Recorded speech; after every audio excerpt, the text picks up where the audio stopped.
vamos a poner un poco el termómetro en la sociedad. ¿Qué dice la gente en materia de encuestas? Y para eso vamos a hablar no solamente con el consultor, sino también sociólogo Enrique Zuleta Puseiro. ¿Qué tal, Enrique? El gusto de saludarlo. ¿Cómo le va? Encantado de escucharlo, ¿qué tal? Lo mismo digo, gracias por atendernos como siempre. Por supuesto. Bueno, usted que tiene un buen termómetro, que mide bien, ¿qué está diciendo la sociedad en estos días, en estas horas, con respecto a la pandemia y a lo político? ¿Por qué no también? Bueno, la pandemia, una inmensa mayoría de la sociedad lo filtra a través de un lente económico. Si uno mira las encuestas nacionales y en muchas provincias, y pregunta por los factores que le preocupan en general o en la propia vida personal y familiar, los ítems que tienen que ver con la economía sumados duplican al de la salud o triplican, depende de los lugares, ¿no? Uh-huh. Es decir, si uno mide el trabajo, la imagen del futuro, la idea de si va a poder llegar a fin de mes, todas las preguntas que tienen que ver con razones económicas tienen un aspecto angustioso, no porque sobre todo me parece que sobre todo los sectores medios ven que la economía se fundió, que las iguales causas pueden llegar a producir iguales efectos. No cree tampoco que la cuestión de la pandemia esté bien enfrentada, esté bien enfocada, de ahí la caída en vertical de los indicadores de confianza en la política sanitaria, que abarca no solo al gobierno nacional, mucho menos a los gobernadores no están nada mal. No conozco las 24 provincias, pero conozco una docena. Y allí los gobernadores están bastante bien porque hay una mezcla de sentido común, de diálogo con el resto de los sectores sociales, presencia de los intendentes y sobre todo testimonio personal de los gobernadores.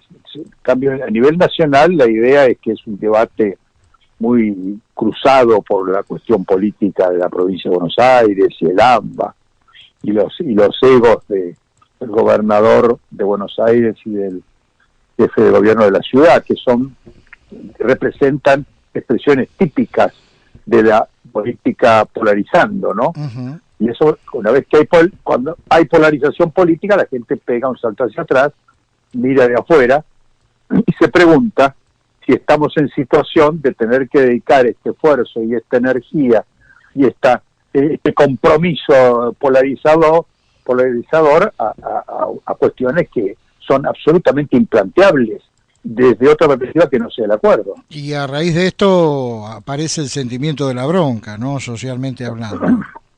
Sí, de hecho, hace muchos años, cuando empezó a discutirse esto, sobre todo en los años 80, 90, recuerdo una obra que sigue siendo clásica, de un gran politólogo norteamericano que se llama Why Americans Hate Politics, ¿por qué los americanos odian a la política? Y estudiaba profundamente el rechazo a la política y concluía, después de muchas investigaciones comparadas, etcétera, que el primer factor que separa a la gente de la política, que lo aparta, que lo encona, etcétera, es la idea de que esos conflictos que se producen en la política son conflictos artificiales y que no tienen otra intención, otro propósito que el dividir a la gente, porque la política funciona a través de la división, de la selección del enemigo y del establecimiento de un tipo de combate artificial, descontando que en algún momento, cuando se apaguen las luces sobre el escenario, los dos contrincantes saldrán abrazados, conversando, como siempre, a tomarse un café juntos. ¿No? La política no transmite la idea heroica o del conflicto épico, transmite más bien lo contrario, conflictos artificiales. Lo que usted está relatando, además de ser absolutamente real, es perverso también, ¿eh? Digamos, bueno, el contenido. Es que ese es el problema. Mire, perdone que uno vaya a las autoridades, ¿no? Pero la gran filósofa Hannah Arendt, que es una de las filósofas más importantes del mundo contemporáneo, dedicó sus últimas obras, del 64 en adelante, a estudiar el problema de la mentira en política. y lo estudió muy profundamente, ¿no? El momento, sobre todo un libro que publicó cuando se publicaron los papeles del Pentágono. Fueron más de 40 tomos que se publicaron, en el cual esos papeles del Pentágono demostraran que durante toda la trayectoria de la guerra de Vietnam, el gobierno había sistemáticamente mentido a los militares al gobierno, los senadores a los representantes a los senadores, ¿no es cierto? Entonces era una mentira cruzada que no buscaba intimidar o hacer una especie de guerra contra el enemigo, que podía ser China o Rusia, sino generar espacios de poder, esferas de credibilidad, reputaciones que crecían y reputaciones que se demolían. Era una especie de lawfare total, y esto abarcó desde principios de los años 60 hasta el año 71, donde se publicaron los papeles del Pentágono. Es un libro maravilloso, donde estudia cómo se empieza a cruzar en las sociedades democráticas. Se pensaba que esto era de los grandes autoritarismos, vamos a decir, la manipulación de la opinión pública de Stalin o de Hitler o de Mussolini, pero en la democracia se produce un fenómeno aún más complejo, porque se trabaja sobre la base de construir adversarios y de generar falsas dicotomías, peleas de todo o nada. Y el objetivo es simplemente hacer que la gente se separe, se divida, que no nazcan terceras alternativas. Correcto. Que la gente no se anime a entrar en política. Que le tenga, porque el ciudadano independiente, ¿qué hace frente a eso? Se aparta. Que desanime, digamos. Se desanima y dice, bueno, esto no es para mí, ¿qué voy a hacer yo allí? ¿Cuál es mi chance?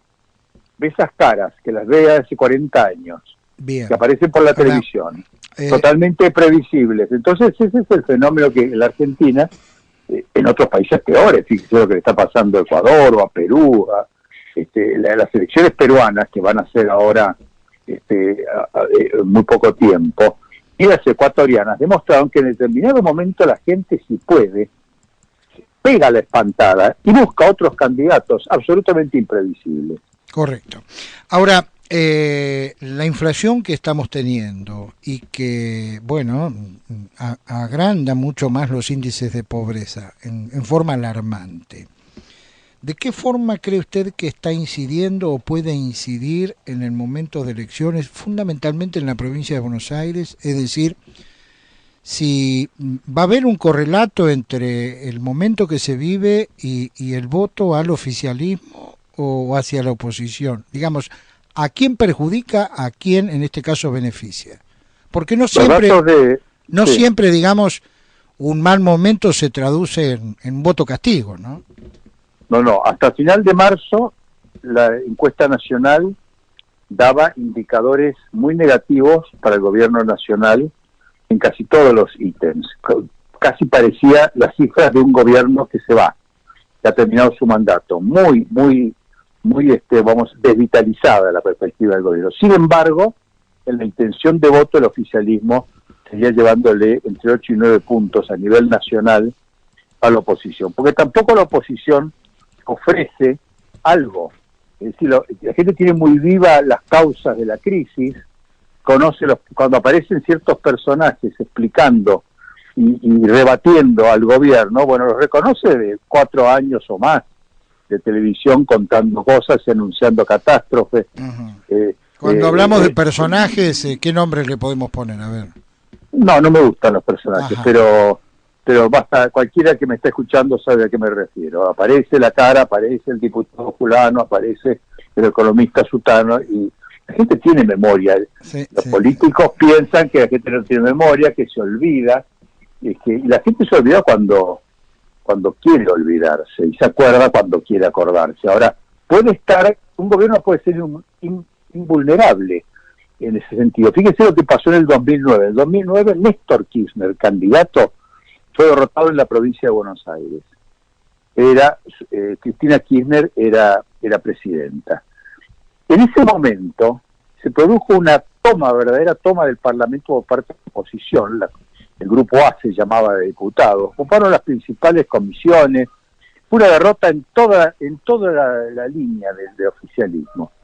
Sin embargo, la reacción del oficialismo generó un tipo de agenda que dividió a la oposición, y había 10 candidatos de oposición, Ricardo Alfonsín, estaba Sanz, estaba por supuesto Narváez, estaba Macri, había 10 candidatos dando vuelta, Wiener, naturalmente. Entonces, esa fragmentación de la oposición, de todos contra todos, porque no hacían un solo líder, le produjo a Cristina Kirchner una victoria 2 años después de 52% de los votos. Bueno, vamos a ver qué pasa, todavía falta mucho tiempo. Presunción de fecha de elecciones, ¿usted qué olfatea? Bueno, la impresión es que pueden llegar a retirar el proyecto de postergación de las PASO. Uh-huh. Y a mí me parece que eso puede llegar a incurrir una eliminación de las PASO. Al gobierno no le convienen las PASO, al país no le convienen las PASO, es una cosa ficticia, es un ejercicio inventado para resolver los problemas internos de los partidos que no los quieren resolver democráticamente y que le tiran a la ciudadanía que lo resuelve el voto ciudadano. En realidad, nunca convenieron las PASO, si vamos a la realidad, ¿no? A mí me parece que si las PASO mueren, los únicos que lamentarán las PASO son algunos aventureros que quieren hacer alguna elección intermedia para ganar lugar en las listas definitivas, pero correcto. Me parece que el sistema político, esa cosa idiosincrática, inventada artificialmente en un momento determinado por el radicalismo y del peronismo, no funcionó, produjo efectos exactamente contrarios a lo que uno ve en la exposición de motivos de aquella ley. Bien, estamos escuchando a Enrique Zuleta Puzeiro. Enrique, le enviamos un saludo y que tenga una buena tarde. Un gran abrazo para todos.